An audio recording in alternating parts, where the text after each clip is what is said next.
Hello दोस्तों, आज की इस वीडियो में हम फंडामेंटल राइट्स यानी कि मूल अधिकार को काफी डिटेल में कवर करेंगे। देखिए दोस्तों, सिलेबस वाली वीडियो में मैंने आपको ऑलरेडी बताया था कि आपकी सिलेबस में आपको फंडामेंटल राइट्स को भी पढ़ना है, और आज की इस वीडियो में हम आपकी सिलेबस के अकॉर्डिंग ही सारी बातें करेंगे और फंडामेंटल राइट्स को काफी डिटेल में कवर करेंगे। देखिए दोस्तों, इस वीडियो में हम फंडामेंटल राइट्स को काफी अच्छे से समझेंगे और आपके सिलेबस के अकॉर्डिंग ही सारी बातें होंगी। तो आप ये ना समझे कि मैं आपको एक्स्ट्रा बता रहा हूँ, और आप ये भी ना सोचें कि मैं आपको बहुत कम बता रहा हूँ। ठीक है, तो सारी चीजें बैलेंस में चलेंगी। आपके सिलेबस के अकॉर्डिंग आपको सारी बातें काफी अच्छे से समझाने का प्रयास किया जाएगा। प्लीज वीडियो को पूरा देखना ताकि सारी बातें आप समझ सको। तो चलिए दोस्तों, आगे बढ़ते हैं और बात करते हैं मूल अधिकारों की। तो देखिए, भारतीय संविधान के अकॉर्डिंग हमें सारी बातें करनी है। सबसे पहले बात करते हैं कि ये मूल अधिकार यानी कि मौलिक अधिकार होते क्या हैं। तो मूल अधिकार कह लो, मौलिक अधिकार कह लो, बात वही है। तो देखिए, मौलिक अधिकार यानी कि मूल अधिकार ऐसे अधिकार हैं जो किसी व्यक्ति के व्यक्तित्व के विकास के लिए बहुत ज्यादा आवश्यक होते हैं। मतलब ऐसे अधिकार जो किसी व्यक्ति के व्यक्तित्व के विकास के लिए आवश्यक है, उन्हें हम मौलिक अधिकार कहते हैं। सिंपल सी बात है, एक व्यक्ति को अपने विकास के लिए जो भी अधिकार की आवश्यकता होती है, उन्हें हम मूल अधिकार यानी कि मौलिक अधिकार कहते हैं। देखिए दोस्तों, एक मनुष्य के जीवन में कुछ अधिकार ऐसे होते हैं जिसके बिना एक मनुष्य, एक व्यक्ति अपना विकास नहीं कर सकता। ठीक है, तो जो अधिकार बहुत ज्यादा आवश्यक हैं व्यक्ति के विकास के लिए, उन्हें हम मौलिक अधिकार कहते हैं। सिंपल सी बात है, क्या समानता के बिना हम अपना विकास कर सकते हैं? क्या स्वतंत्रता के बिना हम अपना विकास कर सकते हैं? या एक कोई व्यक्ति, मान लो कोई व्यक्ति है जिसको स्वतंत्रता का अधिकार नहीं मिला और समानता का अधिकार नहीं मिला, तो क्या ये व्यक्ति अपना विकास कर पाएगा? तो नहीं कर पाएगा। तो ऐसे अधिकार जिससे किसी व्यक्ति का विकास हो रहा है, उसको हम कहते हैं मौलिक अधिकार, जो बहुत ज्यादा आवश्यक होते हैं। आगे डिटेल में समझ में आएगा। टर्म हमने समझ ली। अब भारतीय कॉन्टेक्स्ट में हम सारी बातें करने जा रहे हैं जो कि बहुत ज्यादा इंपॉर्टेंट है। तो देखिए, भारतीय संविधान का जो भाग 3 है, उसमें अनुच्छेद 12 से लेकर 35 तक में मूल अधिकारों के बारे में बातें की गई हैं। मतलब ये कि भारतीय संविधान की अनुच्छेद 12 से 35 तक हमें मौलिक अधिकार यानी कि मूल फंडामेंटल राइट्स प्रदान करते हैं भारतीय व्यक्तियों को। ठीक है, हालांकि इसमें से कई सारे जो अधिकार हैं वो विदेशियों को भी दिए गए हैं जो भारत के नागरिक नहीं हैं, लेकिन फिर भी भारतीय संविधान में जो मूल अधिकार हैं उनका वर्णन अनुच्छेद 12 से लेकर 35 तक में किया गया है। अब हम बात करते हैं कौन कौन से मौलिक अधिकार यानी कि मौलिक अधिकार कह लो, फंडामेंटल राइट्स भारतीय संविधान में हैं। तो देखिए, इस समय अगर हम बात करें आज के टाइम पर, तो भारतीय संविधान में आज के टाइम पर ये 6 मौलिक अधिकार हैं। इससे पहले जब भारतीय संविधान बना था, बनकर जब तैयार हुआ था, लागू हुआ था 26 जनवरी 1950 को, तो उस समय 7 मौलिक अधिकार हुआ करते थे, लेकिन अभी 6 मौलिक अधिकार है, क्योंकि जो संपत्ति का मौलिक अधिकार था उसे हटा दिया गया है। ठीक है, उसे उसे रद्द कर दिया गया या उसे समाप्त कर दिया गया और उसे कानूनी अलग एक प्रावधान बना दिया गया है। तो आज के टाइम पर ये 6 मौलिक अधिकार भारतीय संविधान में है। पहला है समानता का अधिकार, दूसरा है स्वतंत्रता का अधिकार, तीसरा है शोषण के विरुद्ध अधिकार, चौथा है धार्मिक स्वतंत्रता का अधिकार, और पांचवा है संस्कृति और शिक्षा संबंधी अधिकार, और छठा है संवैधानिक उपचारों का अधिकार। और यहाँ पे अनुच्छेद लिखा है कि कौन सा अधिकार किन आर्टिकल्स में, किन अनुच्छेदों के बीच प्राप्त है। तो एक एक करके हम सारी बातें कर लेंगे, सारी चीजें आपको समझ में आएंगी। देखिए दोस्तों, जो मौलिक अधिकार हैं या मूल जो अधिकार हैं, वो अनुच्छेद 12 से स्टार्ट हो गए हैं, लेकिन अनुच्छेद 12 और 13 में अलग बातें की गई हैं। इसीलिए मुख्य रूप से जो अधिकार है वो हमें अनुच्छेद 14 से मिलता है। अनुच्छेद 12-13 को मैं लास्ट में समझा दूंगा, लेकिन यहाँ पे हम बात करेंगे आर्टिकल 14 से, जो कि हमें समानता का अधिकार देता है, और ये समानता का अधिकार हमें आर्टिकल 18 तक मिल रहा है। तो सारे वन बाय वन हम सबकी बातें करेंगे। तो देखिए दोस्तों, सबसे पहले बात करते हैं समानता के अधिकार की। तो देखिए, अनुच्छेद 14 से 18 तक हमें समानता का अधिकार मिला है। ठीक है, अब एक एक करके अच्छे से डिटेल में बात करते हैं। तो अनुच्छेद 14 के अंतर्गत विधि के समक्ष समता और विधियों के समान संरक्षण का अधिकार भारतीय व्यक्तियों को यानी कि मतलब लोगों को दिया गया है। अनुच्छेद 14 में कहा गया है कि राज्य भारत के राज्य क्षेत्र में किसी व्यक्ति को विधि के समक्ष समता या विधियों के समान संरक्षण से वंचित नहीं करेगा। मतलब यह है कि अनुच्छेद जो 14 है वो कह रहा है कि जो भारतीय राज्य, राज्य मतलब यहाँ पर सरकार, सरकार में सब कुछ शामिल है, संसद भी शामिल है, न्यायालय भी शामिल है, प्राइम मिनिस्टर भी शामिल है, प्रेसिडेंट भी शामिल है, नगर पालिका भी शामिल है राज्य के शब्द में। ठीक है, इसे नॉर्मली आप सरकार के रूप में समझ लो। तो यहाँ पे कहा गया है कि भारत के क्षेत्र में, भारतीय क्षेत्र में कोई भी व्यक्ति है, भारत का जो पूरा एरिया है, देश है भारत, उसके अंदर जो भी व्यक्ति रह रहे हैं, ठीक है, उनको जो भारतीय सरकार है वो विधि के समक्ष समता और विधियों के समान संरक्षण से वंचित नहीं करेगी, ये कह रहा है आर्टिकल 14। अब मतलब क्या है? देखो सिंपल सा मतलब है, एक मतलब क्लियर है, जो पहला लिखा है यहां पर विधि के समक्ष समता, इसका मतलब है कि कानून के सामने सभी लोग समान होंगे। याद रखना दोस्तों, कई बार आर्टिकल 14 आपको सही से समझाया नहीं जाता, लेकिन यहां पर ध्यान देना, आर्टिकल 14 दो बातें करता है, लेकिन बहुत सारे लोग सिर्फ एक बात बताते हैं। अब आर्टिकल 14 दो बात कर रहा है, एक बात कह रहा है कि विधि की समक्ष समता, इसका मतलब होता है कि आर्टिकल 14 कह रहा है कि लॉ से बड़ा कुछ भी नहीं है, कानून के आगे जो है, जो सभी व्यक्ति समान है, कानून के सामने सभी लोग समान होंगे। लेकिन अब एक दूसरी बात भी है। दूसरी बात क्या है? दूसरी बात यह है कि विधियों का समान संरक्षण, विधियों का समान संरक्षण, इसको समझना है आपको।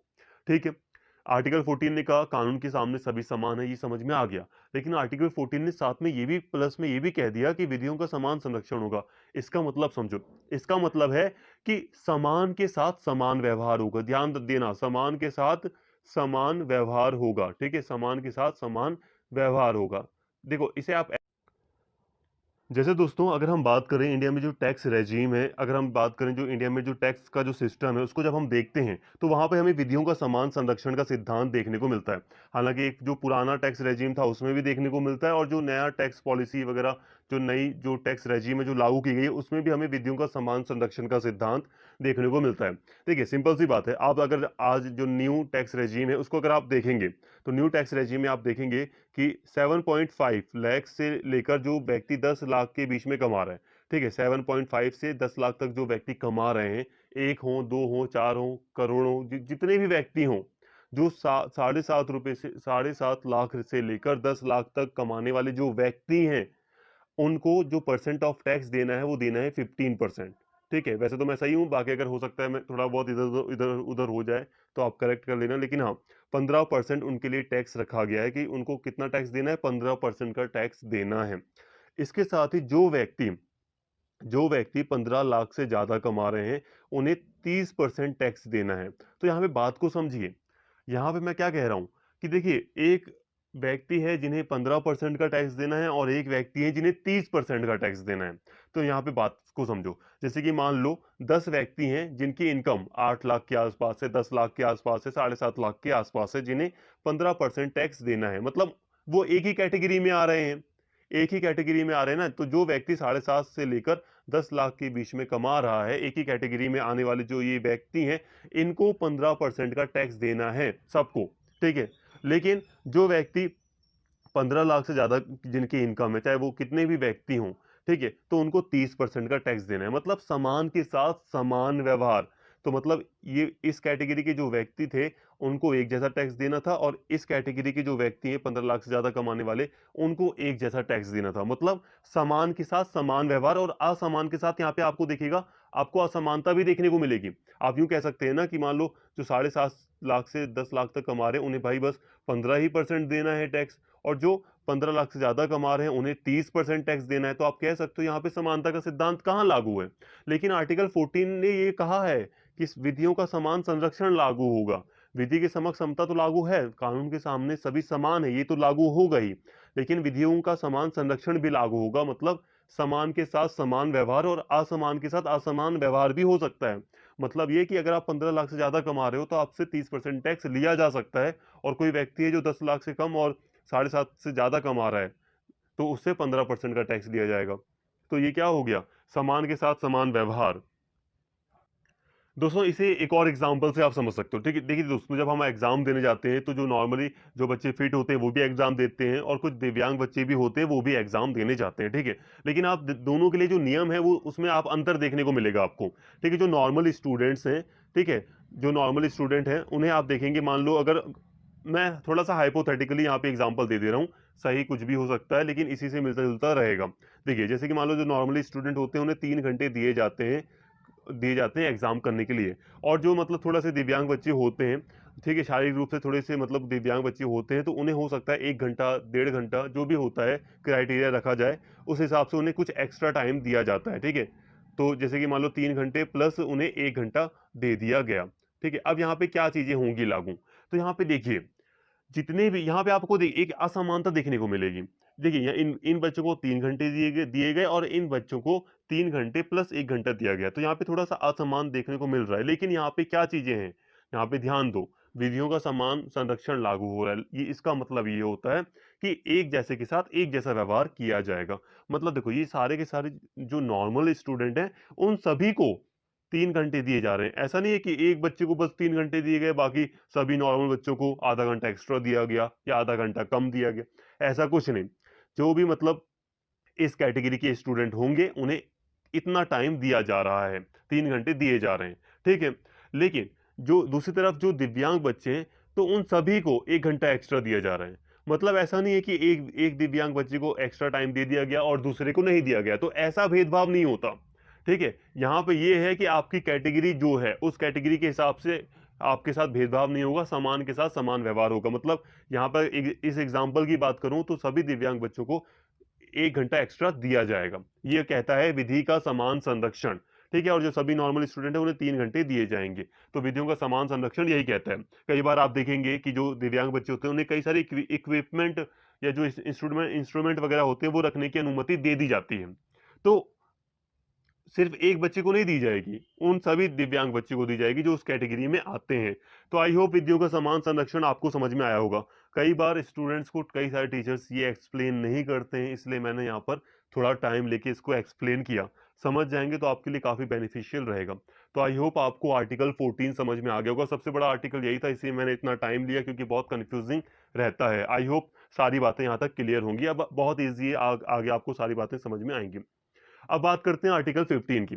आर्टिकल 15 कुछ अधिकारों पर विभेद का प्रतिषेध करता है। मतलब कहता है कि देखो, ये आर्टिकल 15 कह रहा है कि कुछ आधार पर आप भेदभाव नहीं करोगे, कुछ दूसरे आधार पर भेदभाव हो सकता है। मतलब यहाँ पर देखो, कह रहा है आर्टिकल 15 कि धर्म, केवल धर्म, मूल वंश, जाति, लिंग या जन्म स्थान को लेकर भेदभाव नहीं होगा।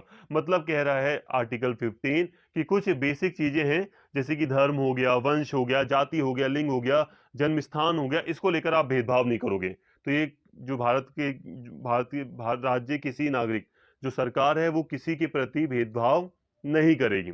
ठीक है, एक बात आपको समझ में आ गई। दूसरी तरफ अनुच्छेद 15 की दूसरी व्यवस्था में कहा गया है कि कोई नागरिक केवल धर्म, मूलवंश, जाति, लिंग, जन्मस्थान या इसमें किसी के आधार पर दुकानों, सार्वजनिक भोजनालयों, होटलों और सार्वजनिक मनोरंजन के स्थानों में प्रवेश या पूर्णतः या भागतः राज्य निधि से पोषित या साधारण जनता के प्रयोग के लिए समर्पित कुओं, तालाबों, स्नान घाटों, दायित्वों, निबंधन या शर्त के अधीन नहीं होगा।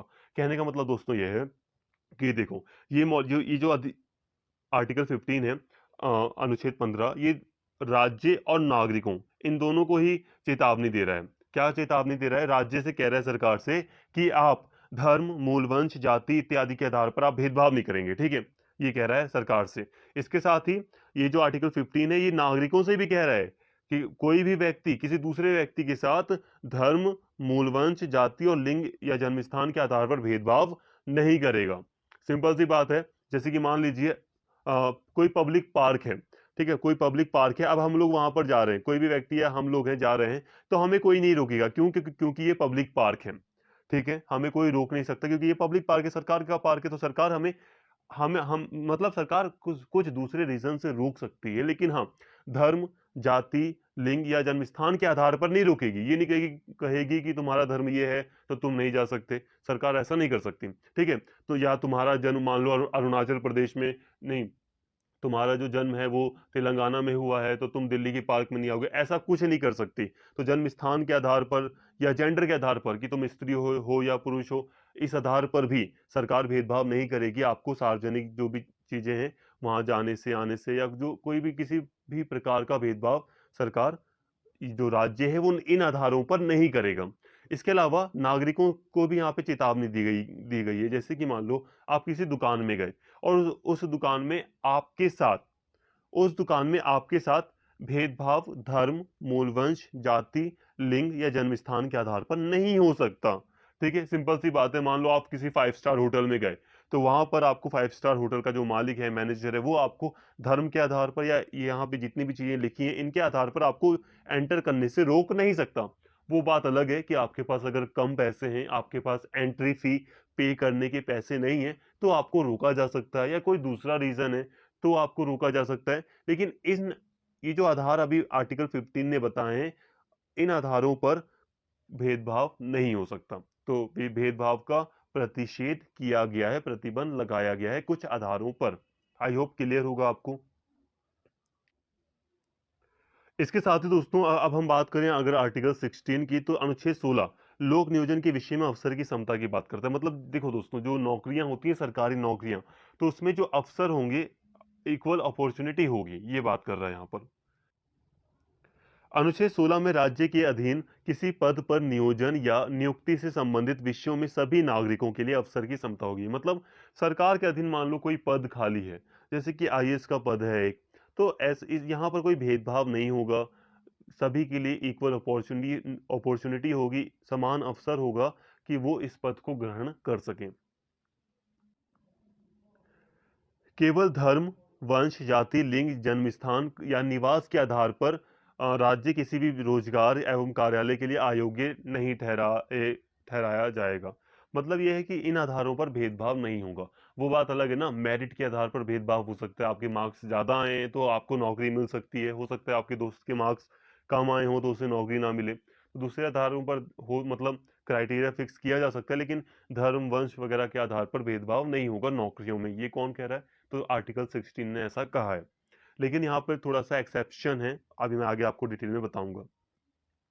इसके साथ ही आर्टिकल जो 17 है वो अस्पृश्यता का अंत करता है। जो छुआछूत, अनटचेबिलिटी की जो एक कुप्रथा थी, इसका अंत होता है, अस्पृश्यता का अंत होता है आर्टिकल 17 के द्वारा। इसे ज्यादा एक्सप्लेन करने की जरूरत नहीं है, बहुत सिंपल, आई होप समझ में आ ही गया होगा। आर्टिकल 18 क्या कह रहा है? तो जो अनुच्छेद 18 है वो उपाधियों का अंत कर रहा है। पहले आपने देखा होगा कि कई सारे लोगों को जो रियासतों के राजा वगैरह होते थे, कई बार उन्हें राय बहादुर की, दीवान बहादुर वगैरह, महाराज की उपाधि दे दी जाती थी। उपाधियों के साथ उन्हें मतलब सम्मान दिया जाता था, उन्हें अधिकार भी दिए जाते थे, विशेष विशेषाधिकार वगैरह। तो इन सभी चीजों का अंत कर दिया गया है। ठीक है, उपाधियों का अंत कर दिया गया आर्टिकल 14 के द्वारा, और कुछ प्रावधान किए गए हैं, जैसे कि जो राज सेना और जो विद्या से संबंधित कुछ सम्मान है तो उन्हें लिया जा सकता है, इसके अलावा कोई और उपाधि नहीं ली जा सकती है। इसके अलावा कोई भारतीय नागरिक किसी विदेशी सरकार से, राज्य से कोई उपाधि नहीं प्राप्त कर सकता। कोई मान लो भारत के मतलब भारत में किसी सरकारी पद पर मान लो कोई व्यक्ति है, तो वो किसी भी दूसरे राज्य से बिना राष्ट्रपति की स्वीकृति के, बिना भारतीय राष्ट्रपति की स्वीकृति से उपाधि नहीं ले सकता किसी दूसरे राज्य से। तो ये सारी व्यवस्थाएं की गई हैं। ठीक है, राज्य के अधीन लाभ या विश्वास का पद धारण करने वाला कोई व्यक्ति किसी विदेशी राज्य से या उसके अधीन किसी रूप में भेंट वगैरह स्वीकार नहीं कर सकता राष्ट्रपति की सहमति के बिना। ठीक है, ये सारी बातें लिखी गई हैं। तो यहां तक हमने बात कर ली दोस्तों, यहाँ पे हमने बात कर ली समानता का अधिकार। अच्छे से हमने इस समानता के अधिकार को समझ लिया। आई होप आपको ये वाला मौलिक अधिकार, मूल अधिकार, फंडामेंटल राइट्स समझ में आ गया होगा। एक चीज एक्सप्लेन कर दूं यहाँ पे, आर्टिकल 14 में हमने बात किया कि सभी समान हैं कानून के सामने, लेकिन थोड़ा सा एक्सेप्शन है सभी कानूनों में। यहाँ पे थोड़ा सा एक्सेप्शन मतलब अपवाद है। जैसे कि राष्ट्रपति की बात करें, राज्यपाल की बात करें, तो इनके लिए कानूनों में थोड़ी सी ढील दी गई है या इनके लिए थोड़े अलग प्रावधान है। अगर हम बात करें किसी आम नागरिक को, अगर किसी अपराध से संबंधित आरोप अगर किसी व्यक्ति पे लगाए गए हैं, तो उसे गिरफ्तार करना कंपैरेटिवली आसान है राष्ट्रपति को गिरफ्तार करने से। जैसे कि अगर हमें राष्ट्रपति को किसी आरोप, मान लो राष्ट्रपति पर कोई आरोप लग गया, पर राष्ट्रपति को हम हिरासत में नहीं ले सकते, इतना आसान नहीं है। राष्ट्रपति पर मुकदमा चलाना इतना आसान नहीं है। तो यहाँ पे थोड़े से एक्सेप्शंस हैं। ठीक है, एक्सेप्शन यहाँ पे जो अपवाद है उसे एक्सप्लेन नहीं किया जा रहा, सिलेबस में इतना बहुत है। अगर हम बात करें 15 की, तो 15 मैंने समझाई दी आपको। जैसे कि जो आर्टिकल 16 है, इसमें वैसे तो कहा गया है कि नौकरियों में कोई भी मतलब अफसर की समानता होगी, बिल्कुल समान इक्वल अपॉर्चुनिटी दी जाएगी, लेकिन इसमें भी एक्सेप्शन हो सकता है, अपवाद हो सकता है। जैसे कि कई बार आप देखेंगे कि आरक्षण की व्यवस्था को लागू किया गया है। तो आरक्षण की, जैसे कि जो अनुसूचित जाति है, जो पिछड़े लोग हैं, उनके लिए सरकार के पास ये राइट है, राज्य के पास, कि वो उनके लिए कुछ स्पेशल प्रावधान करके उन्हें कुछ आरक्षण की व्यवस्था उनके लिए कर सकता है। इसके अलावा संसद के पास अधिकार है कि वो निवास की शर्त भी लागू कर सकती है कि उस राज्य से संबंधित व्यक्ति ही उस राज्य के सरकारी पद को ग्रहण कर सकता है, और ऐसा कई जगहों पर है भी। तो ये सारी चीजें हैं। आई होप यहाँ तक आपको क्लियर होगा, हमने समानता के अधिकार को समझ लिया। अब हम बात करते हैं दोस्तों स्वतंत्रता का अधिकार। अनुच्छेद 19 से लेकर 22 तक स्वतंत्रता का अधिकार, राइट टू फ्रीडम दिया गया है। अब देखिए, एक-एक करके बात को समझेंगे यहाँ पे। तो आर्टिकल 19 में जो अनुच्छेद 19 है, उसमें 6 अधिकार दिए गए हैं। ये अनुच्छेद 19 6 अधिकारों की गारंटी दे रहा है।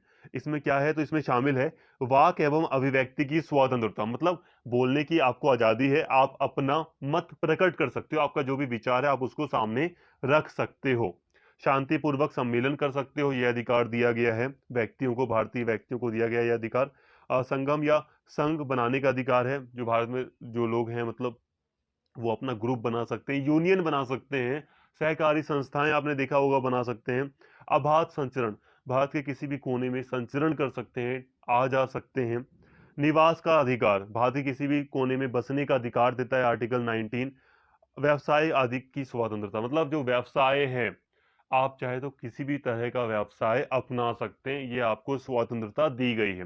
तो ये 6 अधिकार अनुच्छेद 19 में प्रदान किए गए हैं, लेकिन इस पर भी एक उचित कारण के आधार पर प्रतिबंध लगाया जा सकता है सरकार के द्वारा। जब सरकार कोई उचित जैसे कि कोई अपराधी है तो उसकी इन स्वतंत्रताओं पर प्रतिबंध लगाया जा सकता है। इसके अलावा धारा 144 लागू है, तब भी इन स्वतंत्रताओं पर प्रतिबंध लगाया जा सकता है। कहने का मतलब यह है कि एक उचित कारण देकर जो सरकार है वो आर्टिकल 19 के अंतर्गत जो स्वतंत्रताएं दी गई हैं उन पर प्रतिबंध लगा सकती है। जैसे कि न्यायालय की अवमानना हो रही है, कोई व्यक्ति है जो न्यायालय की अवमानना कर रहा है, अपमान कर रहा है न्यायालय का, तो उसकी वाक एवं अभिव्यक्ति की स्वतंत्रता पर प्रतिबंध लगाया जा सकता है। तो आई होप दोस्तों आर्टिकल 19 आपको समझ में आ गया होगा, इसमें कौन से 6 अधिकार दिए गए हैं। अब हम बात करते हैं दोस्तों अनुच्छेद 20 की, आर्टिकल 20 की बात करते हैं। इसमें अपराध के लिए दो सिद्धि के संबंध में संरक्षण दिया गया है। इसमें 3 बातें शामिल हैं। देखिए, अनुच्छेद 20 कहता है कि कोई पूर्व पद प्रभाव कानून लागू नहीं होगा। कहने का मतलब यह है, मान लो किसी व्यक्ति ने आज की डेट में कोई अपराध किया, कुछ भी कोई काम किया इसने, ठीक है? ठीक है। अब आज की डेट में जो भी कानून है, उसी के अकॉर्डिंग उस व्यक्ति को पनिशमेंट दी जाएगी। जो भी कानून बने हैं आज की डेट में, उसी के अकॉर्डिंग। मतलब यह है कि अगर अपराध आज हुआ है, तो सजा भी आज के कानूनों के हिसाब से ही मिलेगी। ऐसा नहीं है कि अपराध व्यक्ति ने आज किया है और उस पर ऐसा कानून लागू किया जा रहा है जो पहले ही हटा दिया गया है, आज की डेट में लागू नहीं हो रहा जो कानून। मान लो कोई 20 साल पुराना कानून है जो कि आज की डेट में खत्म किया जा चुका है और उसकी जगह पर कोई नया कानून बनाया गया है, लेकिन व्यक्ति पर कोई पुराना कानून लागू करने का प्रयास किया जा रहा है, तो ऐसा नहीं हो सकता। कोई ऐसा कानून जो आज की डेट में लागू नहीं है, अपराध करते समय उस व्यक्ति पर उस दौरान मतलब वो कानून अगर लागू नहीं है, तो उस व्यक्ति को जो सजा दी जाएगी या जो पनिशमेंट का प्रोसेस होगा, उस पर भी वो कानून लागू नहीं होंगे। कहने का मतलब ये है कि अपराध करते समय जो कानून लागू हैं, वर्तमान समय में जब अपराध हुआ, चाहे वर्तमान मतलब आज की डेट में अपराध हो रहा है, चाहे अपराध 20 साल पहले हुआ था, तो जो अपराध करते समय जो सजाएं थी वो व्यक्ति पर लागू होंगी। ठीक है, एक चीज आपको समझ में आ गई। दोहरी क्षति नहीं, दोहरी क्षति का मतलब है जैसे कि मान लो आज की डेट में व्यक्ति ने कोई अपराध किया और उसको इस व्यक्ति को आज मान लो सजा भी मिल गई इस अपने अपराध के लिए, लेकिन कल को दोबारा इसको कोर्ट में लाया जाता है और दोबारा कहा जाता है अरे नहीं तुमने तो उस दिन अपराध किया था, आज की डेट वाला याद दिलाया जाता है कि अरे तुमने तो अपराध किया था, तो दोबारा सजा देने का प्रयास किया जाए, ऐसा नहीं हो सकता। आर्टिकल जो 20 है वो यही कह रहा है कि एक ही अपराध के लिए आप 2 बार सजा नहीं देंगे। ठीक है, एक अपराध के लिए 2 बार सजा नहीं। इसके अलावा स्व अभिशंसन नहीं, मतलब किसी व्यक्ति को मजबूर नहीं किया जाएगा अपने ही खिलाफ गवाही देने के लिए या अपने खिलाफ सबूत जुटाने के लिए। तो अनुच्छेद जो 20 है वो 3 बातें कर रहा है। एक ये कि कोई पहले का कोई कानून लागू नहीं होगा, ठीक है? जब अपराध हुआ था उस दौरान जो कानून लागू थे वही लागू किए जाएंगे, ठीक है? इसके अलावा दोहरी शर्त, दो एक ही अपराध के लिए दोबारा 2 सजा नहीं दी जाएगी, 2 बार सजा नहीं दी जाएगी। और अपने ही खिलाफ गवाही देने के लिए मजबूर नहीं किया जाएगा। अपने ही खिलाफ किसी भी व्यक्ति को अ, सबूत जुटाने के लिए मजबूर नहीं किया जाएगा। तो ये सारी चीजें हैं। तो ये अनुच्छेद 20 संरक्षण देता है इस प्रकार का।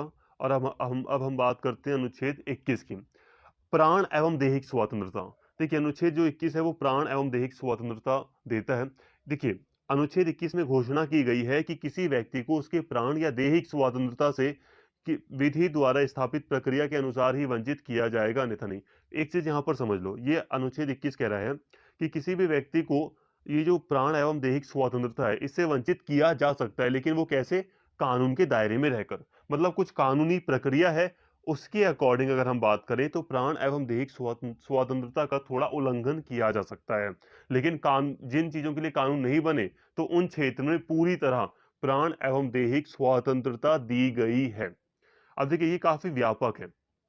ये जो स्वतंत्रता है, प्राण एवं दैहिक स्वतंत्रता, इसे आप कम शब्दों में समझे तो इसे ऐसे समझ सकते हैं कि जीवन रक्षा का अधिकार है, ठीक है, प्राइवेसी का अधिकार कह लो, मानवीय प्रतिष्ठा के साथ जीने का अधिकार, ये मुख्य रूप से इसमें शामिल है। ठीक है, तो ये है प्राण एवं दैहिक स्वतंत्रता। हालांकि उच्चतम न्यायालय ने एक केस आया था मेनका, तो मेनका मामले में 1978 में अनुच्छेद 21 में कई सारी चीजें जोड़ दी। अनुच्छेद 21 में दोस्तों ये काफी व्यापक है। सिंपल जो है अनुच्छेद 21, वो तो मैंने 2 लाइन में आपको बता दिया हल्का हल्का, ठीक है। लेकिन इसमें कौन कौन सी बातें शामिल हैं, तो इसमें बहुत सारी बातें शामिल हैं जिनको 1978 में सुप्रीम कोर्ट ने बताया भी था कि अनुच्छेद 21 में ये सारी बातें शामिल हैं। इन्हें आप देख सकते हैं। आप हल्का हल्का 2-3 चीजें भी अगर आप समझ लेंगे तो ठीक है आपके लिए। मैं बस यहाँ पे आपको सारी चीजें दिखा रहा हूँ नॉर्मली कि क्या क्या चीजें शामिल हैं।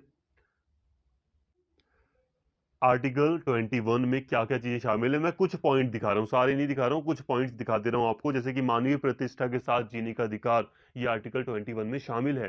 प्राण एवं दैहिक स्वतंत्रता में ये चीज आती है। एक स्वच्छ पर्यावरण मिले हमें, ठीक है, प्रदूषण रहित जल मिले, वायु मिले, एक स्वच्छ वातावरण हो हमारे लिए, एक व्यक्ति का ये भी अधिकार है। तभी तो आप देखते हैं कि कई बार हाईकोर्ट दिल्ली की सरकार को कई बार मतलब कहता है कि आप क्या कर रहे हैं पर्यावरण के लिए, पॉल्यूशन बहुत ज्यादा हो रहा है। तो कई बार सरकार को फटकार भी लगाई जाती है कोर्ट वगैरह के द्वारा।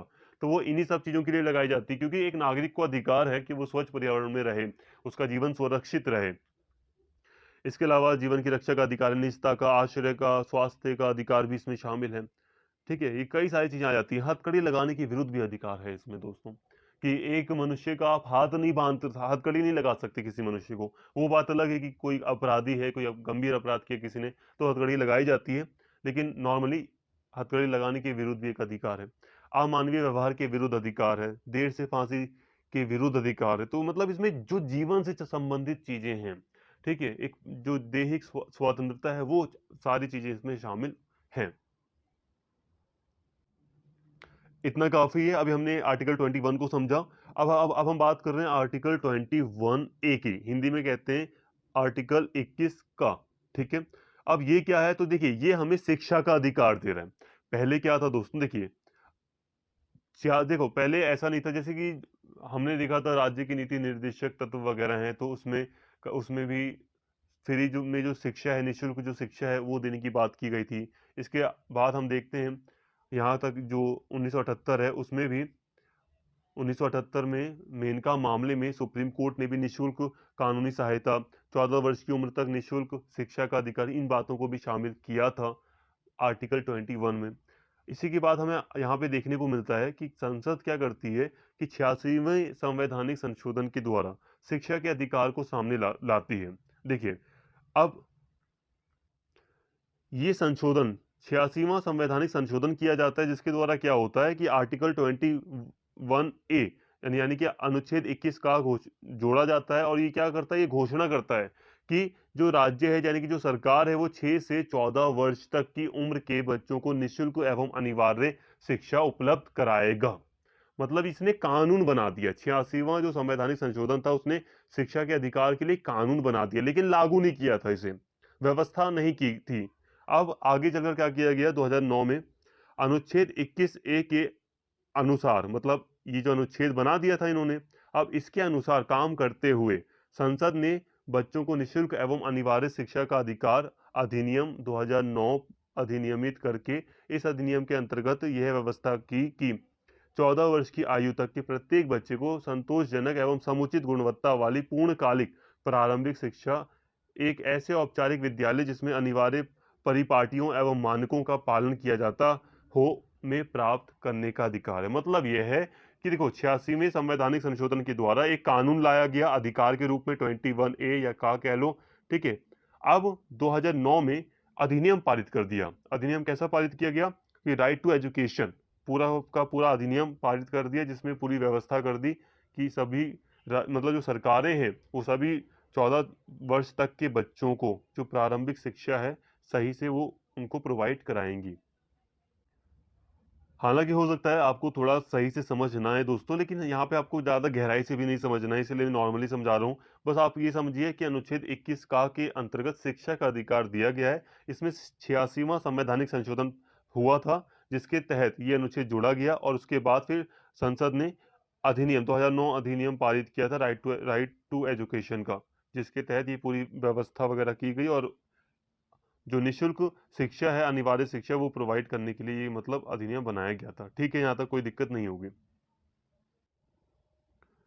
अब हम बात करते हैं यहाँ पर अनुच्छेद 22 की, निरोध एवं गिरफ्तारी से संरक्षण। अब ये क्या है तो देखिए, निरोध एवं गिरफ्तारी से संरक्षण कहने का मतलब दोस्तों ये नहीं है कि ये पूरी तरह आपको आज़ादी दे रहा है, ये आपको संरक्षण दे रहा है। यही स्वतंत्रता तो है, लेकिन यहाँ पे आप इस बात को समझिए, जैसे कि किसी भी व्यक्ति को गिरफ्तार कर लिया जाता है, तो उसके पास क्या अधिकार होंगे, ठीक है, कैसी व्यवस्था वगैरह होगी थोड़ी बहुत, इसके बारे में ये संरक्षण दे रहा है। क्या बातें कर रहा है देखिए, अनुच्छेद 22 किसी व्यक्ति को गिरफ्तारी एवं निरोध से संरक्षण प्रदान करता है। हिरासत दो तरह की होती है देखिए, एक दंड विषयक होती है, एक निवारक होती है। देखो, हिरासत यानी कि गिरफ्तारी, जो गिरफ्तारी होती है पुलिस के द्वारा, जो गिरफ्तारी की जाती है वो दो तरीके की होती है। एक दंड विषयक और एक निवारक। दंड विषयक का मतलब है कि जैसे कि मान लो किसी व्यक्ति ने अपराध किया और फिर उसने अपराध को स्वीकार भी कर लिया और अदालत में गया, वो व्यक्ति, उसको दोषी ठहराया गया, उसको मुजरिम ठहराया गया, जो भी, ठीक है, दोषी ठहराया गया, उसको सजा दी गई। ये एक नॉर्मल जो प्रक्रिया थी, सजा चाहे कितनी भी मिले, लेकिन एक नॉर्मल प्रक्रिया आपको दिखाई दे रही है कि एक व्यक्ति को दंड दिया जा रहा है कि उसने हाँ अपराध स्वीकार कर लिया है और अदालत में वो गया है और अदालत ने उसे दोषी ठहरा दिया है। ये दंड विषयक हिरासत है कि अब वो व्यक्ति पर आरोप साबित हो चुके हैं और उसको गिरफ्तार कर लिया गया है पूरी तरह, ठीक है। और दूसरा है निवारक।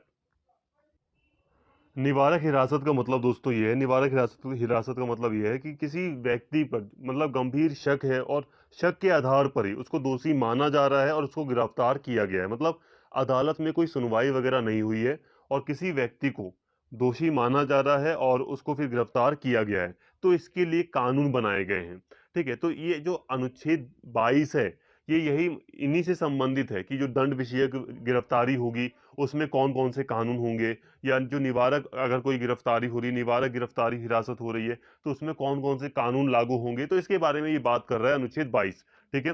जैसे कि दंड विषयक के अंतर्गत सिंपल सी बात है कि मान लो किसी पुलिस ने किसी व्यक्ति को गिरफ्तार किया, तो हम कहते हैं कि 24 घंटे के अंदर उस व्यक्ति को मजिस्ट्रेट के सामने पेश किया जाएगा। तो ये दंड विषयक में आ गया, ठीक है। इसके लिए मतलब कानून बनाए हैं, किसने बनाए कानून? मतलब ये कानून हमें कौन बता रहा है? तो आर्टिकल जो 22 है, इसमें ये सारे मतलब संरक्षण दिए गए हैं कि कौन-कौन से कानून इन दोनों ही परिस्थितियों में लागू होंगे। जैसे कि निवारक हिरासत में किसी व्यक्ति को अधिकतम कितनी देर के लिए, मतलब कितने समय तक के लिए गिरफ्तार किया जा सकता है। तो ये सारी बातें अनुच्छेद 22 में संरक्षण के रूप में बताई गई हैं या नियम के तौर पर यहाँ पे हमें दिखाई देती हैं। तो आई होप आपको निरोध एवं गिरफ्तारी से संरक्षण संबंधित ये जो अनुच्छेद 22 है ये भी समझ में आ गया होगा। और बहुत ज़्यादा डिटेल में मैं नहीं जा रहा हूँ क्योंकि सिलेबस में बहुत ज़्यादा डिटेल में नहीं कहा गया है। जितना कहा गया उतना मैंने आप यहाँ पे आपको सारी बातें बता दी।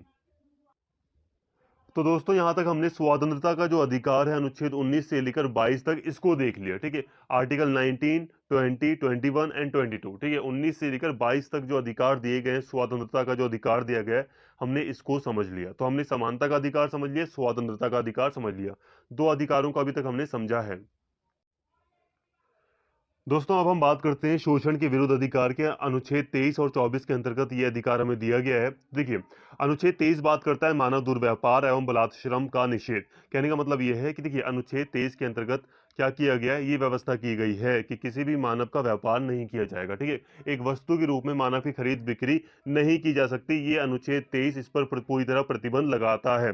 इसके अलावा बेगार या बलात्श्रम, देखिए जो बेकार होता था, बिना पैसे देकर जो काम करवाया जाता था, मजदूर मतलब एक दासों की तरह जो काम कराने की व्यवस्था थी, इस पर पूरी तरह प्रतिबंध लगाया जाता है कि किसी भी व्यक्ति से जबरदस्ती काम नहीं कराया जा सकता। सबसे पहली बात यह है। और पैसा, ऐसा भी नहीं है कि काम करवा लो और फिर पैसा ना दो, तो इस तरह का भी मतलब काम नहीं कराया जाएगा। तो बलात्श्रम जो बेगार वगैरह की व्यवस्था है, इस पर ये आर्टिकल जो 23 है वो पूरी तरह प्रतिबंध लगाता है। इसके साथ ही ये जो अधिकार है अनुच्छेद 23 के अंतर्गत, ये जो अधिकार दिया गया है वो नागरिक के लिए भी है और गैर नागरिक के लिए भी। मतलब कोई विदेशी व्यक्ति भी है भारत में जो भारतीय नागरिक नहीं है, तो उसके लिए भी ये अधिकार है, उसे भी ये अधिकार दिया गया है, शोषण के विरुद्ध ये वाला अधिकार दिया गया है। इसके अलावा अनुच्छेद जो 24 है, वो बच्चों की बात करता है कि जो कारखाने आदि हैं, जो संकट में इस मतलब गतिविधियां हैं या कोई संकट में जगह है, तो वहां पर बच्चों के नियोजन का निषेध करता है कि वहां पर आप नौकरी के रूप में जो 14 साल से कम उम्र के बच्चे हैं उन्हें नहीं रख सकते, ठीक है। मतलब उन्हें नौकरी नहीं दे सकते, उनका नियोजन प्रतिषेध किया गया है। कहाँ पर? तो फैक्ट्री हो गई, खान हो गए, कोई अन्य परिसंकट में गतिविधि है, कोई ऐसी एक्टिविटी है जो कि सही नहीं है, संकट में है, तो उस एक्टिविटी में बच्चों को नहीं लगाया जा सकता है, 14 साल से कम उम्र के बच्चों को। ठीक है, इसके अलावा कई सारे दूसरे भी कानून समय समय पर सरकार के द्वारा लाए जाते हैं इसके अंतर्गत। तो आई होप दोस्तों यहाँ पे शोषण के विरुद्ध जो अधिकार था वो समझ में आ गया, सिंपल है। आप और बाकी ये चीजें आप अच्छे से और डिटेल में पढ़ सकते हैं। बाकी यहाँ तक मैंने आपको काफी अच्छे से एक्सप्लेन कर दिया है, ठीक है। बाकी आप चाहें तो नोट्स को थोड़ा सा पढ़ सकते हैं, आपको आपका माइंड थोड़ा क्लियर होगा और ज्यादा। तो हमने यहाँ पे तीसरे अधिकार को भी समझ लिया। इसके साथ ही दोस्तों अब हम बात करते हैं यहाँ पे धार्मिक स्वतंत्रता के अधिकार की। भारतीय संविधान में अनुच्छेद 25 से लेकर 28 तक ये अधिकार दिया गया है। अनुच्छेद 25 कहता है अंतःकरण की, धर्म के अबाध रूप से मानने की, आचरण करने की और प्रचार करने की स्वतंत्रता है। कहने का मतलब यह है कि अनुच्छेद 25 ये अधिकार दे रहा है, ये स्वतंत्रता दे रहा है कि कोई भी व्यक्ति किसी भी रूप में अपने भगवान की पूजा कर सकता है, अंतःकरण की स्वतंत्रता दे रहा है। अपने धर्म को अबाध रूप से मान सकता है, मतलब अपने मतलब पूरी तरह अपने धर्म को वो मान सकता है, फॉलो कर सकता है, धर्म के अनुसार वो आचरण कर सकता है, प्रचार करने की भी स्वतंत्रता दी गई है उसे कि व्यक्ति धर्म अपने धर्म का प्रचार भी कर सकता है। ठीक है, ये सारी बातें इसमें शामिल हैं, लेकिन मैं एक बात और ऐड कर दूं तो यहाँ पे वो सारी चीजें जायज हैं जो करने से किसी दूसरे को नुकसान नहीं हो रहा। ऐसा ना हो कि आप कोई एक्टिविटी कर रहे हैं जिससे दूसरे को नुकसान हो रहा है, तो वो चीज अलाउ नहीं होती। तो ये अनुच्छेद 25 के अंतर्गत ये स्वतंत्रता दी गई है कि आप किसी भी रूप में भगवान की पूजा कर सकते हैं, किसी भी रूप में अपने मतलब जो भी आपका धर्म है आप उसे अबाध रूप से मान सकते हैं, उसका आचरण कर सकते हैं, प्रचार कर सकते हैं। इसके अलावा धार्मिक कार्यों के प्रबंधन की स्वतंत्रता, अब अनुच्छेद जो 26 है वो धार्मिक कार्यों के प्रबंध की स्वतंत्रता देता है। अभी ये जो पिछला अनुच्छेद था वो एक व्यक्तियों के लिए था। एक व्यक्ति किस तरह अपने धर्म को फॉलो कर सकता है, किस तरह से अपने धर्म धर्म में जो मतलब भगवान है उसकी पूजा कर सकता है, उनका आचरण करे, प्रचार करे, जो भी है। एक व्यक्ति के रूप में हमें यहाँ पे सारी बातें दिखाई दे रही थी। लेकिन ये जो धार्मिक कार्यों का प्रबंधन है ये हमें एक समुदाय के रूप में दिखाई देता है। जैसे कि कोई समुदाय है तो वो अपने धर्म के अकॉर्डिंग उसका मतलब कोई मतलब कोई प्रबंधन करना है तो वो प्रबंधन कर सकता है। ठीक है, मान लो कोई समुदाय है, तो कोई समुदाय अपने धार्मिक कार्यों के लिए उसे कोई प्रबंधन करना है, त्योहार वगैरह है कोई, तो उसका प्रबंधन वो कर सकता है। तो ये भी स्वतंत्रता दी गई है। तो अनुच्छेद 26 के अंतर्गत धार्मिक कार्यों के प्रबंधन की स्वतंत्रता दी गई है। इसके अलावा जो अनुच्छेद 27 है वो धर्म की अभिवृद्धि के लिए करों के समुदाय से स्वतंत्रता, मतलब कहने का यह है कि कोई कार्य धर्म की अभिवृद्धि के लिए किया जा रहा है तो उसमें जो पैसा लग रहा है तो उसमें जो टैक्स है उसमें छूट दी जाएगी। मतलब जो भी पैसा उस धर्म की अभिवृद्धि के लिए लग रहा है तो उसमें टैक्स नहीं लिया जाएगा। ये व्यवस्था की गई है, ठीक है। धर्म के अभिवृद्धि के लिए कोई पैसा लग रहा है तो उसमें टैक्स नहीं लेगी सरकार, या करों के समुदाय से उसे स्वतंत्रता दी गई है। तो ये व्यवस्थाएं की गई हैं अनुच्छेद 27 के अंतर्गत। इसके अलावा शुल्क फी ली जा सकती है सरकार के द्वारा। कई बार क्या होता है कि कई बार तीर्थ यात्रा पर लोग जाते हैं, तो तीर्थ यात्रा पर हम जाते हैं तो हम देखते हैं कि जब लोग जाते हैं तो उन्हें सुरक्षा चाहिए होती है, कई सारी व्यवस्थाएं होती हैं जो कि सरकार करती है। तो ऐसे में सरकार कुछ फीस चार्ज कर सकती है, ठीक है। वो हम आर्टिकल 27 में नहीं मानेंगे, ठीक है। तो ये बातें शामिल है। इसके अलावा अनुच्छेद 28, अब अनुच्छेद 28 क्या है? तो धार्मिक शिक्षा में उपस्थित होने से स्वतंत्रता। जैसे कि कई सारे शैक्षणिक संस्थान होते हैं, कई सारे ऐसे शैक्षणिक संस्थान हैं, शिक्षा से संबंधित संस्थाएं हैं या शैक्षणिक शैक्षणिक संस्थान है जैसे कि जो सरकार के अंडर में आते हैं, तो उसमें तो धार्मिक शिक्षा पर प्रतिबंध है। लेकिन कई सारे दूसरे भी मतलब संस्थाएं हैं, शैक्षणिक संस्थाएं हैं जो कि सरकार का भी हिस्सा है, जिसमें जिसमें एक दूसरा ट्रस्ट भी शामिल है, या कई सारी संस्थाएं हैं जिसको सरकार ने मान्यता दी है और कई बार सरकार पैसा भी देती है, लेकिन कई दूसरे लोग भी उस संस्था में शामिल हैं, तो उनमें धार्मिक शिक्षा देने की मतलब अनुमति भी दी गई है। तो ये जो अनुच्छेद 28 है वो धार्मिक शिक्षा में उपस्थित होने से संबंधित है। इसमें स्वतंत्रता दी गई है मुख्य रूप से। इसके अलावा बात करें अगले अधिकार की यहाँ पर, तो अगला यहाँ पे जो मौलिक अधिकार है वो है संस्कृति और शिक्षा संबंधी अधिकार। अनुच्छेद 29 और 30 के अंतर्गत ये दिया गया है। देखिए, अनुच्छेद 30 में अल्पसंख्यकों के हितों का संरक्षण दिया गया है। ये क्या है? तो यहाँ पे देखिए इसको। अनुच्छेद 30 अनुच्छेद 29 यह उपबंध करता है कि भारत के किसी भी भाग में रहने वाले नागरिकों के किसी भी अनुभाग को जिसकी अपनी बोली, भाषा, लिपि, संस्कृति और को सुरक्षित रखने का अधिकार है। इसके अतिरिक्त किसी भी नागरिक को राज्य के अंतर्गत आने वाले संस्थान या उससे सहायता प्राप्त संस्थान में धर्म, जाति या भाषा के आधार पर प्रवेश से रोका नहीं जा सकता। यहाँ पे बात को समझिए। अनुच्छेद 29 अल्पसंख्यक, अल्पसंख्यक आप समझते हैं ना, जिनकी संख्या कम हो। यहाँ पे धर्म की बात नहीं है, भाषा से संबंधित भी अल्पसंख्यक होते हैं। ठीक है, तो मान लो कोई अल्पसंख्यक है, मान लो कोई समुदाय है जिसकी मतलब जो भाषा है बहुत कम बोली जाती है, तो वो अल्पसंख्यक की श्रेणी में आते हैं। तो उनको ये अधिकार है कि वो अपनी बोली को, अपनी भाषा को सुरक्षित रख सकते हैं। उस समुदाय को यह अधिकार। तो जो जो अल्पसंख्यक समुदाय है उसको अपनी बोली, भाषा, लिपि और संस्कृति को सुरक्षित रखने का अधिकार दिया गया है। देखिए दोस्तों, जो धार्मिक अल्पसंख्यक हैं, जो भाषाई अल्पसंख्यक हैं, उनको अपने हितों का संरक्षण रखने के लिए, हितों के संरक्षण के लिए अनुच्छेद 29 में अधिकार दिया गया है। इसके अलावा समुदाय के रूप में तो अधिकार दिया ही गया है, लेकिन साथ में देखिए, राज्य के अंतर्गत कोई भी संस्था है तो उसमें धर्म, भाषा, जाति के आधार पर कोई भेदभाव नहीं होगा। तो ये भी संरक्षण दिया गया है कि कोई भी व्यक्ति किसी भी धर्म का हो, किसी भी भाषा से संबंधित हो, कोई भी अल्पसंख्यक समुदाय से कोई भी व्यक्ति संबंधित है, तो वो राज्य के अंतर्गत कोई संस्था है तो उसके अंतर्गत उसके साथ कोई भेदभाव नहीं हो सकता धर्म और जाति या भाषा के आधार पर। तो ये सारे संरक्षण अनुच्छेद 29 के अंतर्गत व्यक्तियों को, समुदायों को दिए गए हैं। इसके साथ ही अनुच्छेद 30 शिक्षा संस्थाओं की स्थापना और प्रशासन करने का अल्पसंख्यक समुदाय का अधिकार। देखिए, यहाँ पर मेरा पूरा का पूरा जो मेन उद्देश्य है वो है आपको समझाना। तो आप कई बार सोचेंगे कि यहाँ पर मैंने आप नोट्स ज़्यादा लिखे हैं, यहाँ पे कम लिखे हैं। वो मैटर नहीं करता कम ज़्यादा, मेन बात है आपको समझ में कितना आ रहा है। समझ में आएगा तभी आप लिख पाएंगे। अब अनुच्छेद 30 की मैं बात करूँ तो ये जो अल्पसंख्यक समुदाय है उसको ये अधिकार दे रहा है अनुच्छेद 30 कि वो शिक्षा संस्थाओं की स्थापना कर सकते हैं। ठीक है, उनके द्वारा शिक्षा संस्थाओं की स्थापना की जा सकती है। प्रशासन और जो भी शिक्षा संस्थाएं स्थापित की गई हैं उनका प्रशासन भी उनके द्वारा हो सकता है, ये अधिकार दिया गया है उनको। ठीक है, प्रशासन मतलब है कि उनको चला सकते हैं वो। ओके दोस्तों, अब हम बात करते हैं अनुच्छेद 32 की, संवैधानिक उपचारों के अधिकार की। अब अनुच्छेद 32 अपने आप में बहुत बड़ा है, आप इसी से अंदाजा लगा सकते हैं इसका कि डॉक्टर अंबेडकर ने अनुच्छेद 32 को, संवैधानिक उपचार के अधिकार को, संविधान की आत्मा और संविधान का हृदय कहा है।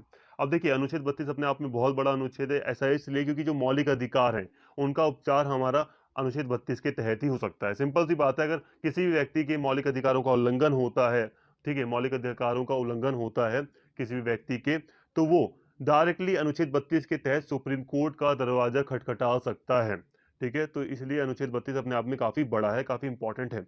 अब अनुच्छेद 32 और अनुच्छेद 226 के में उल्लिखित विभिन्न प्रकार की रिटों के अभिप्राय एवं क्षेत्र। अब यहाँ पे बात को समझिए। देखिए, ये जो फंडामेंटल राइट्स हैं, अब इनका उल्लंघन जब होता है ना, तो हम लोग अनुच्छेद 32 के तहत डायरेक्टली सुप्रीम कोर्ट का दरवाजा खटखटा सकते हैं। इसके अलावा अनुच्छेद 226 के तहत हाई कोर्ट के पास भी ये अधिकार है कि वो ये जो मौलिक अधिकार हो गए इनका अगर उल्लंघन होता है या कोई दूसरे दूसरे अधिकार हैं उनका उल्लंघन होता है, तो उनके उपचार के लिए वो कई सारी रिटें जारी कर सकते हैं। कहने का मतलब यहाँ पे मेरा ये है दोस्तों कि देखिए, अनुच्छेद 32 में ना हम क्या कर सकते हैं, सुप्रीम कोर्ट जा सकते हैं, लेकिन सुप्रीम कोर्ट भी हमारे मौलिक अधिकारों को कैसे लागू करवाएगा, ठीक है, हमारे लिए मतलब वो उपचार कैसे करेगा, तो वो कई सारी रिटें जारी करता है। कई सारी रिटें जारी करता है सुप्रीम कोर्ट। अब सुप्रीम कोर्ट के साथ ही साथ हाई कोर्ट भी रिटें जारी करता है। यहाँ पे ध्यान देना, अनुच्छेद 32 के अंतर्गत सुप्रीम कोर्ट रिट जारी करता है और हाई कोर्ट अनुच्छेद 226 के अंतर्गत जारी करता है कई सारी रिटें। और उन रिटों के द्वारा ही किसी व्यक्ति के जो अधिकार है उनका अगर उल्लंघन हुआ है तो उपचार किया जाता है। अब यहाँ पे थोड़ा सा और एक बात को ऐड करूंगा मैं। देखिए, अगर अगर मैं बात करूं आर्टिकल 22, 26 की बात करूं, 226 की बात करूं अगर मैं, तो इसके तहत हाई कोर्ट को ना ज्यादा अधिकार दिए गए हैं।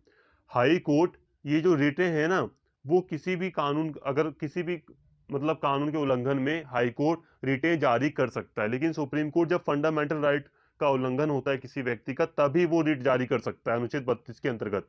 तो यहाँ पे एक बात मैंने आपको एक्स्ट्रा समझा दी कि जो सुप्रीम कोर्ट है वो अनुच्छेद 32 के अंतर्गत जब जब फंडामेंटल राइट्स का अधिकार मतलब उल्लंघन होता है तभी वो रिट जारी कर सकता है सुप्रीम कोर्ट। लेकिन ये जो हाई कोर्ट है वो जब फंडामेंटल राइट का उल्लंघन होता है तब भी जारी कर सकता है, जब किसी अन्य कानून का उल्लंघन होता है तब भी वो रिटें जारी कर सकता है। ये जो रिटें हैं वो क्या है, तो ये किसी अधिकारी या जो सरकार है, कोई सरकारी अधिकारी है, कोई छोटी अदालत है, निम्न न्यायालय है, तो उसको कुछ आदेश दिए जाते हैं। अब यहाँ पे बात को समझें, एक एक करके हम कुछ रिटों को समझेंगे जो अनुच्छेद 32 के तहत मुख्य रूप से यहाँ पे दिखाई गई हैं, लेकिन अनुच्छेद 226 के तहत हाई कोर्ट भी इन रिटों को जारी कर सकता है। देखिए, बंदी प्रत्यक्षीकरण, पहले यहाँ पे रिट है बंदी प्रत्यक्षीकरण। अब इसका क्या मतलब होता है, तो इसका शाब्दिक अर्थ है शरीर को प्रस्तुत किया जाए। देखिए, जब किसी व्यक्ति को गिरफ्तार किया जाता है और उसे मतलब फिर सुप्रीम कोर्ट क्या करता है कि सुप्रीम कोर्ट आदेश देता है बंदी प्रत्यक्षीकरण के अंतर्गत कि व्यक्ति को प्रस्तुत किया जाए जिसको पुलिस वगैरह के द्वारा गिरफ्तार किया गया है। तो किसी व्यक्ति को प्रस्तुत करने के लिए ऐसी रिटें जारी की जाती हैं। कई बार मान लो कोई व्यक्ति है जिसको अदालत के सामने पेश नहीं किया गया, तो ऐसी रिटें जारी करके अदालत ऑर्डर दे रही है कि बंदी प्रत्यक्षीकरण के अंतर्गत मतलब सरकार को या जो भी संबंधित है व्यक्ति, उसको ऑर्डर दे रही है कि शरीर को प्रस्तुत किया जाए, व्यक्ति को हमारे सामने लाया जाए। परमादेश, इसका शाब्दिक अर्थ है हम आदेश देते हैं। देखिए, अब कई बार कोई अधिकारी है जो सही से कार्य नहीं करता, कोई पदाधिकारी वगैरह होता है, तो उसको ये आदेश दे दिया जाता है कि हम आदेश दे रहे हैं, तो आप हमारा ऑर्डर फॉलो करो। तो कई बार ऐसे आदेश, परमादेश वगैरह रिट जारी की जाती है। प्रतिषेध, रोकना, किसी कभी कुछ रोकना होता है तो प्रतिषेध की रिट भी जारी की जाती है न्यायालय के द्वारा। छोटी अदालत के लिए जारी की जा सकती है, किसी मंत्री के लिए, सॉरी मंत्री नहीं, किसी पदाधिकारी वगैरह है, कोई कार्यालय है, सरकारी अधिकारी है, तो उसके खिलाफ ये जारी की जा सकती है। बाकी अभी मैं थोड़ा सा दिखा दूंगा आपको, अच्छे से आप समझ जाएंगे।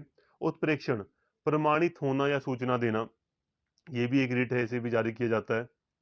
इसके अलावा अधिकार प्रेष्या, ठीक है, प्राधिकृत या वारंट के द्वारा, ये इसका शाब्दिक अर्थ है। इसको आप दोस्तों, अभी मैं यहाँ पे कुछ चीजें दिखा रहा हूँ, इससे आप समझ पाएंगे। जैसे कि दोस्तों यहाँ पे आप देख सकते हैं, तो आपको थोड़ा अच्छे से समझ में आएगा। यहाँ पे अच्छे से एक्सप्लेन किया गया है यहाँ पर कि बंदी प्रत्यक्षीकरण क्यों लागू किया जाएगा, मतलब क्यों ये रिट जारी की जाएगी, ठीक है, परमादेश क्यों जारी किया जाएगा, आप इसे पढ़ सकते हैं। निषेध, प्रतिषेध है ये, निषेध आज्ञा लिखा है ना यहाँ पे, प्रतिषेध आप लिख सकते हैं। अधिकार परीक्षा क्यों चालू किया जाएगा, देखो, जब न्यायालय को लगता है कि कोई व्यक्ति ऐसे पद पर नियुक्त हो गया है जिस पर उसका कोई कानूनी अधिकार नहीं है, तब न्यायालय अधिकार परीक्षा आदेश जारी कर उस व्यक्ति को पद पर कार्य करने से रोक देता है, ठीक है। तो ये चीजें हैं, ठीक है। उत्प्रेक्षण रिट ये भी जारी की जाती है। तो आई होप यहाँ पे आपको सारी बातें समझ में आ ही रही होंगी। तो यहाँ तक दोस्तों हमने ये जो आर्टिकल 32 था, इसको हमने काफी अच्छे से समझ लिया है, ठीक है। तो इस तरह हमने जो सारे के सारे जो मौलिक अधिकार थे इसको देख लिया।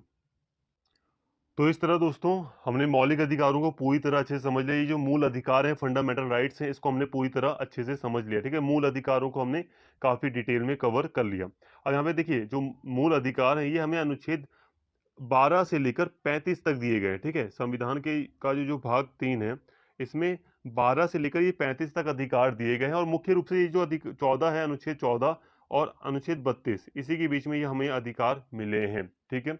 इसके अलावा अगर मैं बात करूं, आप कहेंगे सर अनुच्छेद 12 में क्या लिखा है, अनुच्छेद 13 में क्या लिखा है, तो ये हमारे लिए इतने इंपॉर्टेंट नहीं है। मूल अधिकार के अंतर्गत हमने ये सारी बातें कर ली। हल्का हल्का मैं बता देता हूँ फिर भी। देखो, अनुच्छेद 12 में क्या लिखा है, अनुच्छेद 12 में लिखा है कि राज्य का मतलब क्या होगा। अनुच्छेद 12 में क्या लिखा है, राज्य का मतलब।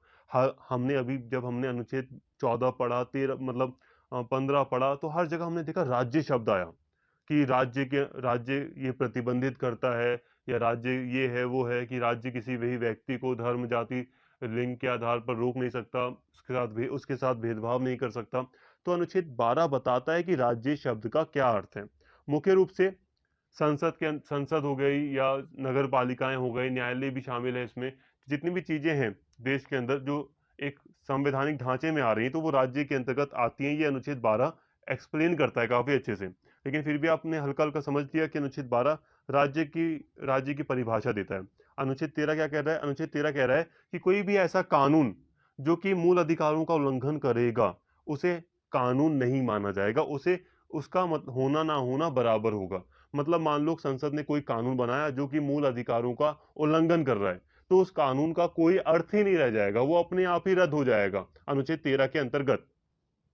इसके अलावा अनुच्छेद 33 वगैरह की बात करूँ तो उसमें जो सशस्त्र बल हैं, उनके उनके लिए कानून संसद को अधिकार दिया गया है कि वो जो संसद है वो अनुच्छेद 33 के अंतर्गत जो सशस्त्र बल वगैरह हैं, जो फोर्सेस वगैरह हैं, उनके मूल अधिकारों को मतलब कम कर सकती है, उन पर कुछ प्रतिबंध लगा सकती है। तो ये सारे अधिकार दिए गए हैं। तो आई होप दोस्तों यहाँ तक आपको सारी बातें समझ में आ गई होंगी। बाकी अगर मैं आपको अनुच्छेद 34 के बारे में बताऊं तो अनुच्छेद 34 मार्शल लॉ वगैरह के टाइम पर किस तरह से मूल अधिकार लागू होंगे तो इसके बारे में बात कर रहा है। अनुच्छेद 35 का भी मैं बता दूं तो मूल अधिकारों का किस तरह से प्रभाव होगा, जैसे जैसे कि कहीं कभी कभी कहीं संसद किन्हीं मूल अधिकारों पर कुछ अपवाद स्वरूप अलग से कानून बना सकती है। जैसे कि अभी आपने मतलब जैसे कि जो नौकरी है, जो सरकार के अंतर्गत जो नौकरियां हैं उसमें तो किसी के साथ भेदभाव नहीं होगा, लेकिन उसमें संसद के पास अधिकार है कि वो निवास की शर्त लागू कर सकती है कि उसी राज्य से संबंधित व्यक्ति ही उस राज्य की सरकारी नौकरी हासिल या जो भी पद है उसको ले सकता है। तो ऐसे कुछ अधिकार भी दिए गए हैं संसद को। ठीक है, तो ये अनुच्छेद 35 के अंतर्गत आते हैं। तो यहाँ तक हमने दोस्तों मूल अधिकारों को काफी डिटेल में समझ लिया। 14 से लेकर 32 तक ये जो अधिकार थे, हमने 6 अधिकार इसको एक एक करके काफी डिटेल में हमने समझा। बाकी अनुच्छेद 12 से लेकर 35 तक मूल अधिकारों का वर्णन भारतीय संविधान के भाग 3 में किया गया है। आई होप सारी बातें आपको अच्छे से क्लियर हो गई होंगी। उम्मीद करता हूँ सारी चीजें आपको समझ में आई होंगी। अगर वीडियो आपको पसंद आई हो तो प्लीज चैनल को सब्सक्राइब कर लें, वीडियो को लाइक करें, शेयर करें और कमेंट करके अपना फीडबैक जरूर दें। Thank you.